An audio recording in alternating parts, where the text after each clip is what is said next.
मुख्यमंत्री भूपेश बघेल आज अपने 2 दिवसीय प्रवास के तहत बस्तर के लिए रवाना हुए। मुख्यमंत्री भूपेश बघेल बस्तर के ऐतिहासिक दशहरा पर्व के कार्यक्रमों में शामिल होने के साथ साथ बस्तर शहर में आयोजित कई कार्यक्रमों में शामिल होंगे।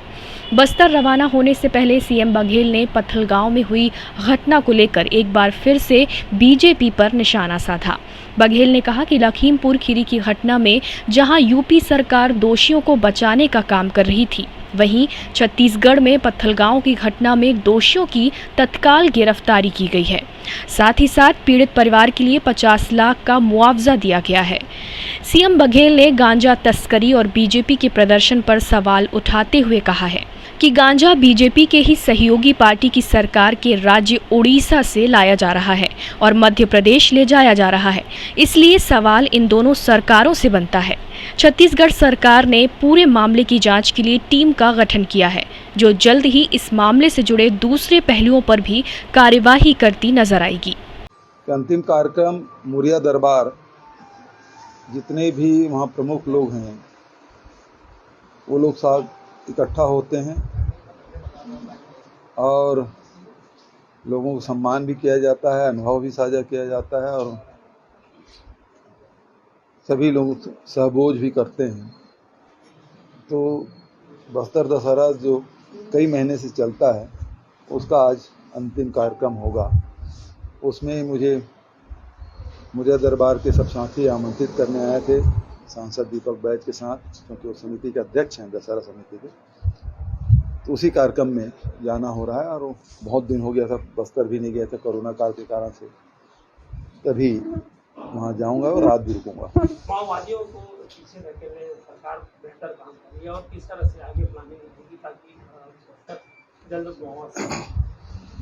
सबसे पहली बात यह है कि वहाँ के जो निवासी हैं उनका विश्वास जीतने में हम लोग सफल रहे और जैसे जैसे विश्वास जीतते जा रहे हैं, लोगों का रुझान शासकीय योजनाओं के माध्यम से शासन के प्रति बढ़ा है और जो जगह जो गांव खाली हो गए हैं वहाँ विकास के कार्य तेज़ी से, चाहे वो पीडीएस साफ हो, आंगनबाड़ी हो, सड़क हो, सोलर लाइट हो, स्कूल हो, हॉस्पिटल हो, इन सब की सुविधाएं वहाँ उपलब्ध कराई जा रही है।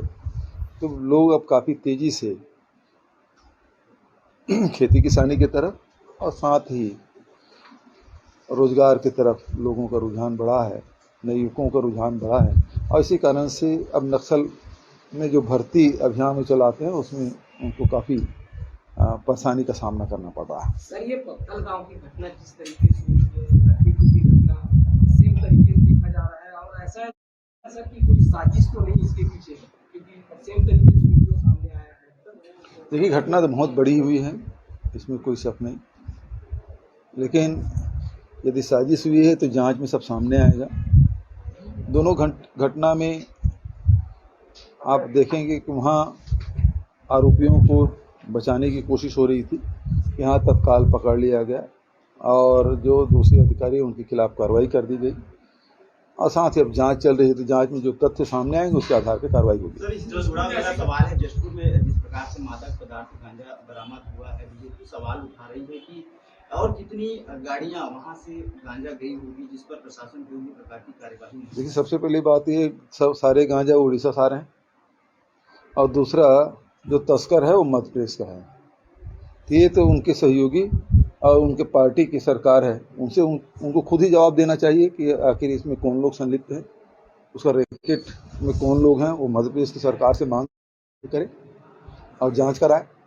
जशपुर जैसी घटना भोपाल में भी घटी है, लेकिन वहां की सरकार ने अभी इस पर कोई संज्ञान नहीं लिया। टाइम 8 छत्तीसगढ़ के लिए रायपुर से ब्यूरो रिपोर्ट।